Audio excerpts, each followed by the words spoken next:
Empath Survival Guide plus Narcissistic Relationship 2 in one book. Learn to protect yourself from other people's toxicity, plus proven ways to detect and cope if you are in a narcissistic relationship. Written by Elaine Ortega, narrated by Clem and Dale Floyd. Credits narrated by Nebrada.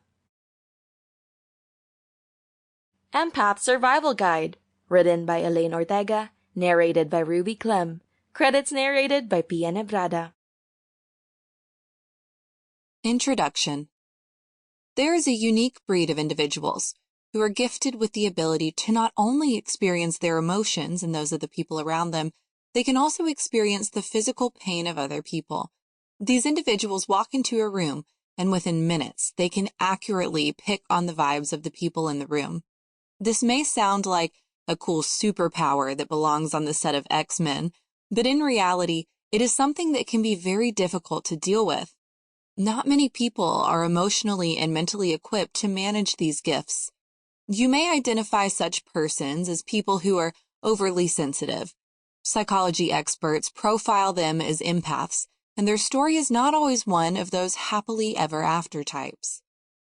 For the longest time, emotions have been frowned on as a weakness, and displaying them was described as a feminine trait at best.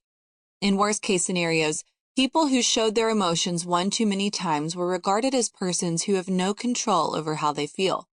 Derogatory terms like unpredictable, walking eggshells, crybaby, and so many other names that are not fit to print are used to tag people who dare show their emotions.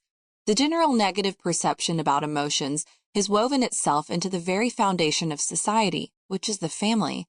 There are a lot of families today who enforce strict measures to deter any display of emotions at home. This need to shut down a very crucial aspect of oneself has led many to suffer silently for a better part of their lives. For an empath, they live with the double trauma of dealing with their own emotions as well as the pain of others. This leaves them constantly emotionally overwhelmed.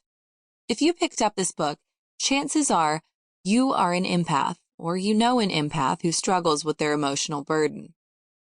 But what if I told you that those very emotions that you feel cripple you and your ability to thrive could be channeled into making you a better version of yourself, and in so doing, you can enrich your life? Sounds too good to be true, right? Well, there is one truth that many of us have heard but don't really believe because they've been dumped in the same category as those ineffective life cliches people dish out. Your emotions are anything but weak. In fact, it is described as one of the most powerful forces possessed by humans, and before we go any further in this book, I can tell you that shutting down your emotions is not going to do you any good. The only way forward is to embrace those feelings by choosing to accept your abilities as an empath. Being an empath goes beyond understanding your emotions.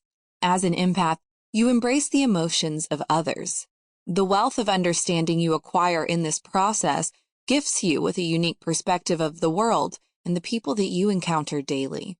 This goes a long way to help you foster relationships that are more meaningful and impactful.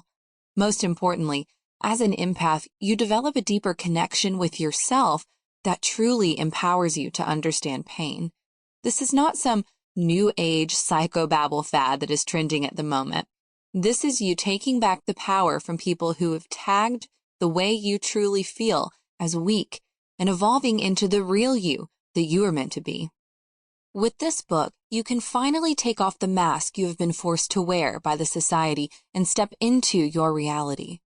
As an empath who had to navigate the process of my becoming without a guide, I know how difficult to make sense of how to feel. I spent lots of hours daily scouring through the internet for information on these rainbows of emotion that I go through every day. I've come close to several breakdowns, not because I had a lot of bad experiences or that I was taking on more workload than I normally would. I was just constantly overwhelmed by what I was feeling. People would come to me with their problems because I had a knack for being such a great listener, and I could connect with them in ways that they found comforting. However, I also ended up having to deal with the emotional aftermath of their predicaments. I sought counseling, and for a while that helped me, but I still sought validation. Sample complete. Ready to continue?